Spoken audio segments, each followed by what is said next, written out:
Bismillahirrahmanirrahim.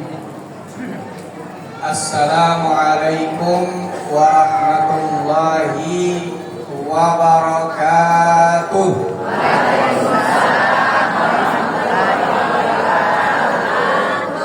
Ini agak ngantuk nih, udah mulai ngantuk. Betul minggu ya. Kali lagi gue ya, biar semangat. Assalamualaikum warahmatullahi wabarakatuh.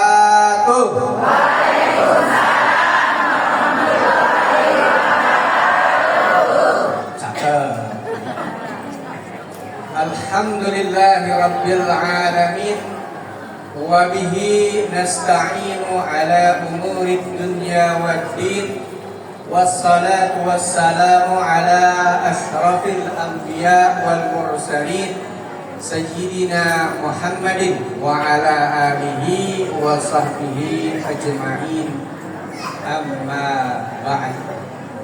Yang kami hormati Bapak Wakil Ketua Pembina YPMI Amal Ihsan Masjid Jamiah Ihsan Bapak Haji Muhammad bin Tanjung. Yang kami hormati para kiai Masjid Jamiah Ihsan, ada Bapak Kiai Haji Saifuddin Aman yang luar biasa, guru kita saat ini penampilannya seperti Sunan Kalijaga, ya Bu ya? Apa Sunan Jogo Kali? Balik. Odoy. Kemudian juga ada Bapak Kiai Haji Ma'ruf Fadlan yang paling sibuk kalau ada acara di Alisanur ya, yang ngurusin konsumsi segala macam nih Pak Maruf nih gitu kan, body bag itu Pak Maruf gitu paling sibuk. Kemudian juga ada Bapak Kiai Haji Musyafa Ahmad. Saya kalau melihat Pak Musyafa ini harap-harap cemas, karena yang lainnya udah cair, Pak Mus yang belum cair nih gitu kan. Karena saya berharap ada uang dengernya gitu ya Pak Mus ya. Tenang. Katanya insya Allah. Ya para Ustadz ya, ada Ustadz Andi, Ustadz Bidowi, Ustadz Muhammad Yusuf Arif dan Ustadz yang lain yang kami hormati, serta para ibu-ibu, bapak-bapak, jamaah majelis taklim Masjid Jamiah Ihsan, yang semoga kita semua senantiasa mendapatkan limpahan rahmat dan maghfirah ampunan dari Allah Subhanahu wa taala. Ibu-ibu, bapak-bapak sehat? Beneran sehat ini? Alhamdulillah sehat luar biasa. Karena sehat itu mahal, ibu-ibu ya. Sehat itu mahal. Maka berbahagia sekali hari ini, pagi ini kita dianugerahi sehat oleh Allah Subhanahu wa taala. Karena banyak orang mengira sehat itu hal yang biasa, ya. Hal yang terjadi setiap hari, jadi hal yang wajar aja. Kata orang pulang bilang business as usual, ya. Hal yang setiap hari kita alamin sehat. Padahal itu anugerah yang tak terhingga dari Allah Subhanahu wa taala. Sampai-sampai kata Rasulullah, banyak orang ketipu. Dia mendapatkan dua nikmat dari Allah, tapi nganggap itu hal yang biasa aja, wajar aja. Rasul mengatakan, nikmatani maghbunun bihima katsirun minan nas. Banyak orang ketipu dengan dua nikmat. Apa Bu? Dua nikmat itu Bu? Ada yang tahu? Rasul mengatakan as-sihhatu wal faragh, sehat dan waktu luang ataupun sempat. Nah, pagi ini Allah kasih sehat, Allah kasih sempat untuk kita semua, sehingga bisa melangkahkan kaki menuju Masjid Jamiah Ihsan untuk bersama-sama menghadiri acara Maulid Nabi Muhammad SAW. Ya, semoga langkah kaki kita dibalas oleh Allah Subhanahu wa taala dengan limpahan pahala yang berlipat ganda. Pada saat yang sama, Ibu, kalau kita mikirin kesehatan ini, mungkin ada di antara keluarga kita orang tua kita, mungkin anak, ponakan yang saat ini sedang sakit, ya, ada yang terbaring di rumah, ada yang terbaring di rumah sakit. Ketika melihat itu, sekali lagi kita diingatkan untuk selalu bersyukur betapa mahalnya nikmat sehat. Ada sebuah ungkapan, ya, yang mengatakan kalau kita mau mengetahui sesuatu itu akan kita rasakan ketika hal yang sebaliknya kita rasakan. Nikmatnya sehat itu kita rasain ketika kita sakit. Betul apa betul lu? Ya, mungkin orang-orang yang terbaring sakit, ya Allah, coba saya sehat, saya bisa hadir di Al-Ihsan. Baru berasa nikmatnya sehat ketika sakit. Begitu juga disebutkan di dalam ungkapan itu, nikmatnya kebebasan itu bisa dirasakan ketika berada di dalam penjara. Begitu masuk penjara baru merasa, ya Allah, enak banget aku bebas gitu kan di penjara. Begitu juga nikmatnya hidup baru dirasakan itu ketika sudah mati. Nah, makanya dengan anugerah sehat ini, mari kita manfaatkan sebaik-baiknya untuk memperbanyak amal ibadah. Di antaranya, ya, saat ini kita menghadiri peringatan Maulid Nabi Muhammad Sallallahu Alaihi Wasallam. Ibu-ibu, bapak-bapak, hadirin hadirat sekalian yang dirahmati Allah, sedikit saja yang ingin saya sampaikan pada kesempatan acara Maulid ini, bahwa kita tahu bersama bahwa Rasulullah Sallallahu Alaihi Wasallam adalah uswatun hasanah. Apa itu uswatun hasanah, Bu? Bapak?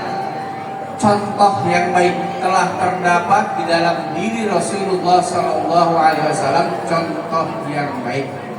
Di antara contoh baik Rasulullah Sallallahu Alaihi Wasallam adalah kasih sayang beliau kepada semua orang. Kasih sayang Rasulullah kepada semua orang ini bisa kita contoh, ya, ibu bapak-bapak sekalian. Ada sebuah cerita, suatu ketika Rasulullah kedatangan sahabatnya namanya Aqra' bin Habis, ya. Si Aqra' bin Habis ini datang ke rumah Rasulullah. Di rumah Rasul ada cucunya Rasul, Hasan, ya.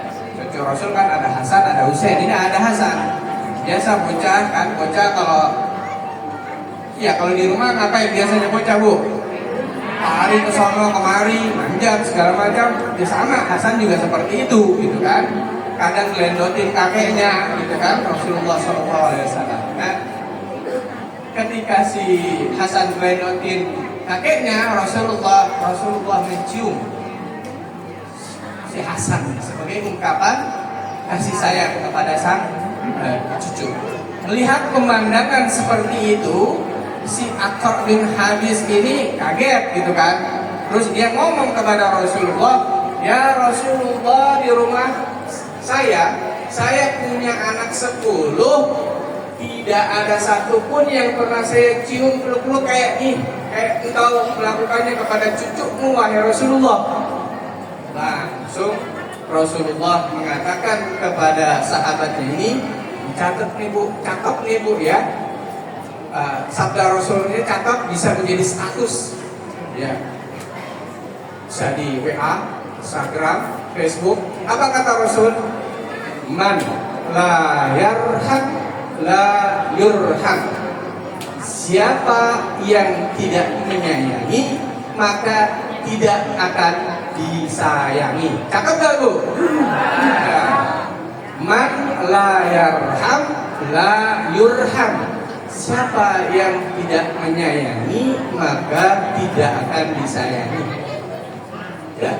Dalam banget ini pesan dari Rasulullah, baik kepada si sahabatnya itu Aqra' bin Habis, juga kalau kita tarik ke sini juga dalam nasihat Rasul untuk diri kita masing-masing. Betapa banyak saat ini anak-anak yang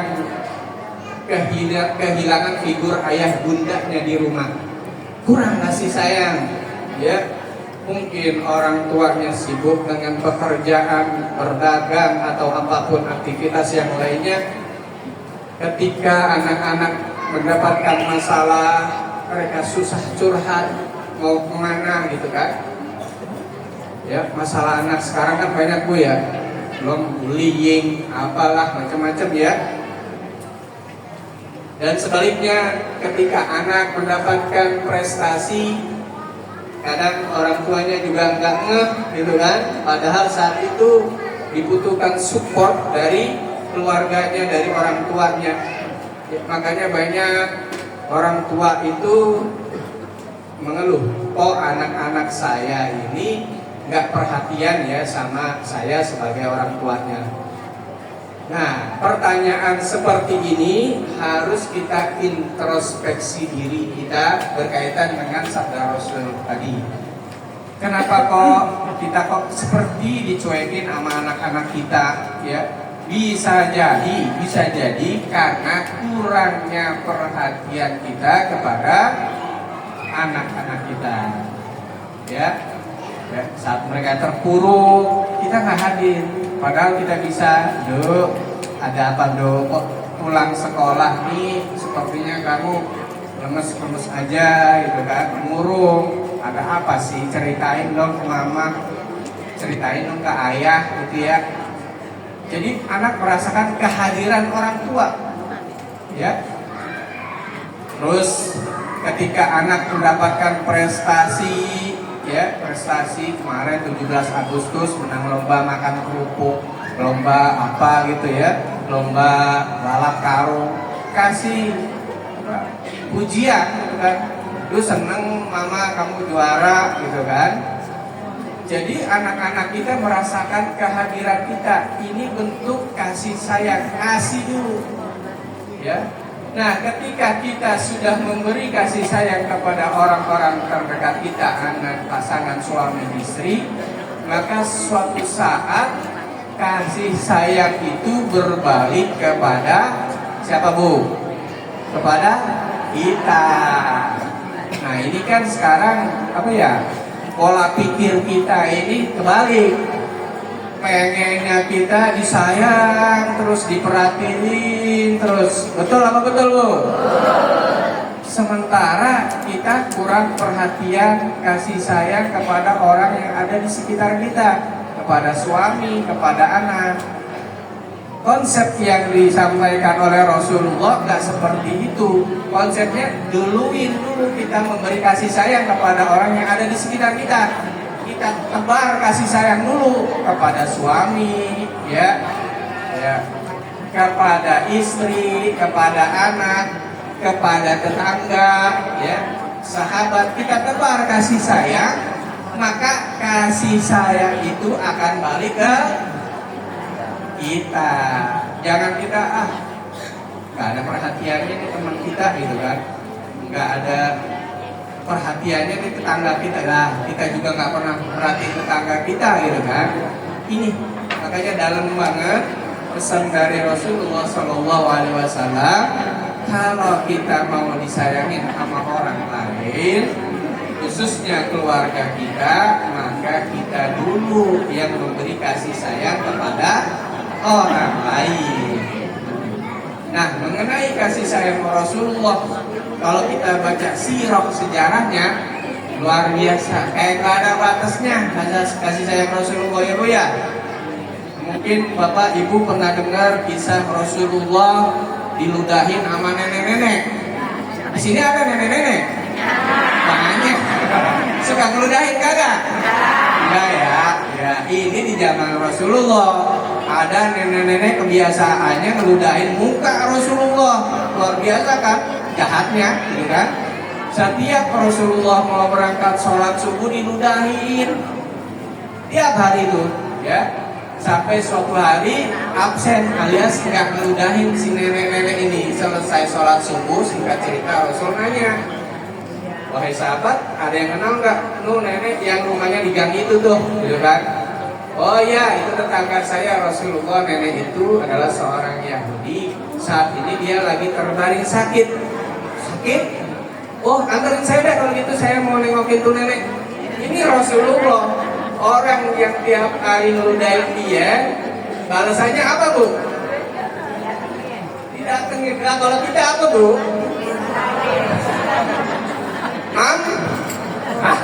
Dan terus ini. Ya, gua rasain dan lain sebagainya, sumpah serapah keluar semua, gitu ya. Nah itu kalau kita. Tapi Rasulullah, ini anterin ke rumahnya.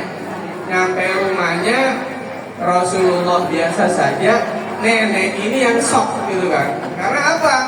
Yang ada di pikirannya Nabi Muhammad ini orang jahat, tukang bohong dan lain sebagainya. Tapi begitu dia sakit, dia datang nih si Muhammad ini, langsung yang ada di pikirannya itu berubah 180 derajat. Yang tadinya benci sama Nabi Muhammad, ya benci sebenci-bencinya, begitu Nabi Muhammad perhatian sama dia, nengokin dia saat sakit, berubah jadi respect. Apa itu respect bu? Hormat, respect itu hormat. Takjub ya, takjub gitu. Luar biasa nih orang gitu kan. Ini bukan orang biasa nih, ya Rasulullah gitu kan. Ya saya selama ini jahat sama dia, kok balasannya kayak gini. Luar biasa. Akhirnya apa? Berubah mindsetnya dia, pola pikirnya dia yang tadinya benci jadi hormat, takjub, dan menurut riwayat akhirnya si nenek Yahudi ini masuk Islam. Jadi betapa kasih sayang itu bisa mengubah seseorang yang tadinya benci menjadi sayang. Nah itu kalau kita kaitkan dengan man layar han layuran itu, jadi kita kasih sayang aja kepada siapa saja.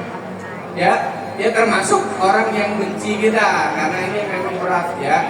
Jangan dianggap Rasulullah manusia paling mulia itu nggak punya haters bu. Apa itu haters? Anak zaman sekarang nggak kenal haters ya. Apalagi yang suka main media sosial. Hater itu para pembenci ya. Nah, Rasulullah punya orang. Rasulullah ada orang yang benci pada Rasulullah. Lah apalagi kita ya. Apalagi kita. Nah, menyikapi para pembenci, lagi-lagi kita bisa belajar dari Rasulullah. Tebarin aja kasih sayang ya. Kenapa dia bisa membenci kita? Itu tadi pola pikirnya dia masih duga-duga ya. Saya pikir dia itu orangnya sombong nih, dia orangnya belagu nih. Tapi ketika kita tetap baik sama dia, ada makanan kasih ke tetangga yang julitin kita ya, ini makanan lebihan, ada apalah gitu kan, kita tegur sahabat, pasti berubah bu. Yang tadinya dia benci sama kita berubah. Ini orang selama ini saya benci kok gini ya, malah ini orang baik ya. Akhirnya apa? Akhirnya dia menjadi baik sama kita. Ini kiranya ya yang bisa kita pelajari dari sabda Rasulullah, nasihat Rasulullah tentang berinteraksi kepada semua orang ya. Dahulukan kasih sayang kepada semua orang bu ya, termasuk non muslim, kasih sayang ya. Selama dia nggak merangin ya, kita kasih sayang aja kepada mereka ya. Mereka butuh bantuan, kita bantuin. Tetangga kita, saudara kita, apalagi anak-anak kita, maka kasih sayang itu pasti akan balik kepada kita. Ini semoga bisa menjadi pelajaran bagi kita semua dalam momen Maulid Nabi Muhammad SAW, bahwa Rasul adalah penebar kasih sayang. Maka kita sebagai umatnya pun harus menjadi orang-orang penebar kasih sayang, khususnya di lingkungan kita masing-masing. Demikian saja bu ya, karena memang waktunya dibatasi, kurang lebihnya mohon maaf. Wallahul muwaffiq ila aqwamit thoriq. Wassalamualaikum warahmatullahi wabarakatuh.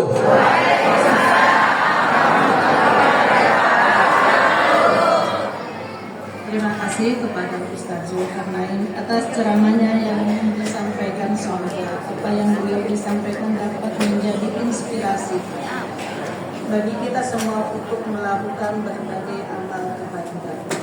Bapak-bapak dan ibu-ibu yang dirahmati Allah, tak terasa acara demi acara telah kita lewati. Sebelum menuju acara yang terakhir, terakhir kita dahulukan mendengarkan ceramah yang terakhir dan selanjutnya